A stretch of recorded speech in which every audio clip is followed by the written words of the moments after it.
ሰላም ለእናንተ ይሁን። እንደምን ቆያችሁኝ? በዛሬው ዕለት የምንወያይበት ወይም የምናወራበት ርዕስ ስለ ኢትዮጵያዊው ፈላስፋ ዘርዓ ያዕቆብ ነው። ኢትዮጵያ ፈላስፋስ አላት? እናም ዘርዓ ያዕቆብስ ኢትዮጵያዊ ነው የሚለውን እናወራበታለን። በአሁኑ ስለ ዘርዓ ያዕቆብ አጠር አድርጌ ስለሱ ውልደት ሕይወት ታሪኩን አወራችኋለሁ። በቀጣይ ግን ስለ ዘርዓ ያዕቆብና ስለሱ ደቀ መዝሙር ወልደ ሕይወት እንዲሁም ስለ ፍልስፍናቸው ሰፋ አድርገን እንወያይባቸዋለን ማለት ነው። ለአሁኑ ግን ዘርዓ ያዕቆብ ማን ነው የሚለውን በተወሰነ መልኩ ለማየት እንሞክራለን። ፍልስፍና በባህሪዋ ደረቅ ያለና በአብዛኛው ሰማይ ላይ የተንጠለጠለ ቢሆንም ዘርዓ ያዕቆብና ወልደ ሕይወት ግን ወደ መሬት አውርደዋታል። የአንድ ሀገር ፍልስፍና ከሀገሪቱ ታሪክ፣ ባህል፣ እምነት፣ ስነ ጽሑፍ ጋር ተለንቅጦ ሲቀርብ ደግሞ ውበትና ወዝ ይኖረዋል። አንድ ሀገር ፍልስፍና አለው ለማለት 4 መስፈርቶች ማሟላት አለበት። የመጀመሪያው መስፈርት ተብሎ የሚቀመጠው የተነሳው ሐሳብ የፍልስፍና ጥያቄዎችን የሚመልስ መሆን አለበት። በሁለተኛ ላይ በግለሰቦች የተጻፈ መሆን አለበት። ሶስተኛው ጸሐፊዎች በባህሉ ያደጉ የዚያ ሀገር ሰዎች መሆን አለባቸው። አራተኛው ደግሞ ፍልስፍናዊ ሐሳብ ቢያንስ በ2 ትውልድ መካከል መቀባበል አለበት። በዚህም መስፈርቶች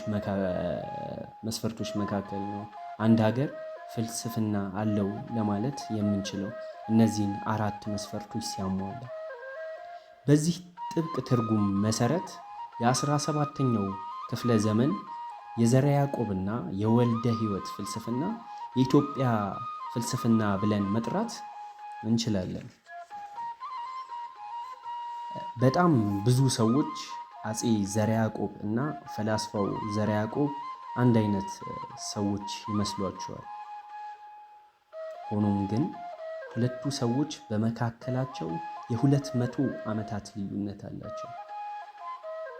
ዘርዓ ያዕቆብ የተወለደው በ1592 ዓመተ ምህረት ከአንድ የአክሱም ደሃ ገበሬ ሲሆን የትውልድ ሀገሩ የሚመዘዘው ግን ከአክሱም ካህናት ወገን ነው። ዘርዓ ያዕቆብ የሚለው መጠሪያ የዘርዓ ያዕቆብ የክርስትና ስሙ ሲሆን ቤተሰቦቹ በልጅነቱ ያወጡለት ስም ወርቄ ይባላል። የዘርዓ ያዕቆብ ፍልስፍናዊ አኗኗር የሀገራችን ሰዎች ለፍልስፍና ካላቸው አሉታዊ አመለካከት ፍጹም የተቃረነ ነው። የሀገራችን ሰዎች ፍልስፍና ሰዎችን ከሃዲ የሚያደርግ፣ ራሳቸውን እንዲጥሉ እንዲሁም ፀጉራቸውን እንዲያንጨባርሩ፣ ለአለባበሳቸው ግድ የለሽ እንዲሆኑ፣ ከሰው ጋር እንዳይገጥሙ፣ ማህበራዊ ህይወት እንዳይኖራቸው የሚያደርግ ገፋ ሲልም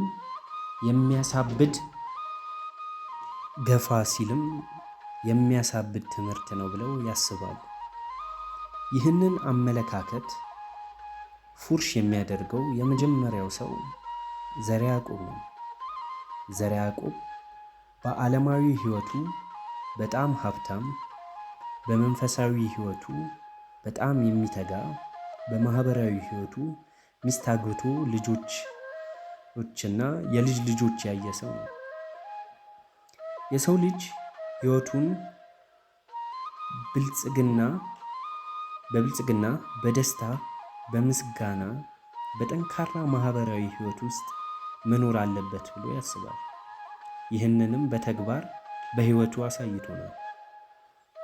ዘርዓ ያዕቆብ ረጅም ዕድሜ 93 ዓመት መኖር የቻለው ከዚህ ፍልስፍናዊ አመለካከቱ የተነሳ ነው። በዛን ጊዜ 93 ዓመት መኖር ማለት በጣም ትልቅ ነው። እናም ዘርዓ ያዕቆብ በ9 ዓመቱ ቄስ ትምህርት ቤት ገብቶ ተቀላቅሏል። በ12 ዓመቱ ንባብ ቤትንና ገበታ ሐዋርያትን ዳዊትን ተምሮ ጨርሷል። የድምፀ ሸካራ ስለነበር የዜማ ትምህርትን በ3 ወር አቋርጧል። የቅኔና ሰዋሰው ትምህርት ለ4 ዓመት ተምሯል። የመጽሐፍ ቅዱስ ትርጓሜ ለ10 ዓመታት ተምሯል። አክሱም ላይ የአራቱ ጉባኤያት መምህር ሆኖ ለ4 ዓመታት ከ1619 እስከ 1623 አስተምሯል። አፄ ሱስንዮስ በይፋ የመንግስት ሃይማኖት ካቶሊክ መሆኑን አወጁ። በዛ ሰዓት ልጃቸው ፋሲለደስም ካቶሊክ ሆነ። በዚህ ምክንያት የእርስ በርስ ጦርነት በዛ ሰዓት ተነሳ ማለት ነው። ዘርዓ ያዕቆብ በወልደ ዮሐንስ ተከሰሰ።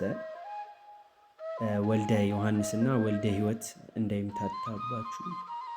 ወልደ ሕይወት የዘርዓ ያዕቆብ ደቀ መዝሙር ወይም ተማሪ እየነበር ነው። እሱ ላይ በሰፊው በቀጣይ እናወራበታለን። እዚህ ጋር ዘርዓ ያዕቆብ በወልደ ዮሐንስ ክስ ይቀርብበታል። በዚህም ምክንያት በሌሊት ወጥቶ ተሰደደ። በዋሻ ውስጥም ለብቻው 2 ዓመታት ኖሮ ከ1623 እስከ 1625 በዋሻ ውስጥ ለብቻው ነበር የኖረው። የዛኔም ብዙ የማሰቢያ እና የጥሞና ሰዓታትን የሜዲቴሽን ሰዓታትን አሳልፏል ማለት እንችላለን።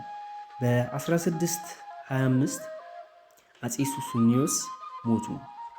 በልጁ በፋሲለደስም በተተካ ዘመን ዘርዓ ያዕቆብም ከዋሻው ወጥቶ ከሀገር ወደ ሀገር ከተንከራተተ በኋላ ወደ አቶ ሀብቱ ቤተሰብ ከአንፋራንዝ ሰሜን ጎንደር ተቀላቀለ። ወይዘሮ ሂሩትን አገባ። ሀብቱ የተባለውን የመጀመሪያውን ልጁን ወለደ። እዚህም ጋር የሀብቱ ልጁን ሀብቱ ያለበት ምክንያት ወደ እሳቸው የቀላቀሉትን አቶ ሀብቱ ለማሰብ ነው። እሳቸው ቀደም ብለው ሞተዋል። ሌላ ልጅ አልነበረውም ዘርዓ ያዕቆብ። ወደ አክሱም ተመልሶ እንዲያስተምር ከዘመዶቹ ደብዳቤ በተደጋጋሚ ደርሰው ነበር። እሱ ግን እምቢ ነው ያለው እና የዘርዓ ያዕቆብን የህይወት ታሪክ በተወሰነ መልኩ አሳጥሬ ይህንን ይመስላል። ነገር ግን ህይወቱን ስንዳስሰው ይህን ይመስላል። ነገር ግን ስለ ፍልስፍናው ሆነ ስለ ደቀ መዝሙር ወልደ ሕይወት በቀጣይ በሰፊው የምናወራበት ነገር ነው። ምክንያቱም ዘርዓ ያዕቆብ ለምን ምንኩስናን ይቃወማል? ምንኩስናን ክርስትናን ለምን አሳንሰናት ምንኩስና አረግናት ብሎ በጣም ይቃወማል። እንዲሁም የኢትዮጵያን ስልጣኔ የያዘብን ምንኩስና ነው ይላል። እነዚህንና ብዙ የተለያዩ የዘርዓ ያዕቆብን ፍልስፍናዎች በቀጣይ በሰፊው እናወራበታለን። ለዛሬ በዚህ ይበቃናል። እናመሰግናለን። ላይክ፣ ሰብስክራይብ እንዲሁም ሼር ማድረጉ እንዳይረሱ። ሀሳቦትን በነፃነት ኮመንት ላይ ማስፈሩ ይችላሉ። ሰናይ ሳምንት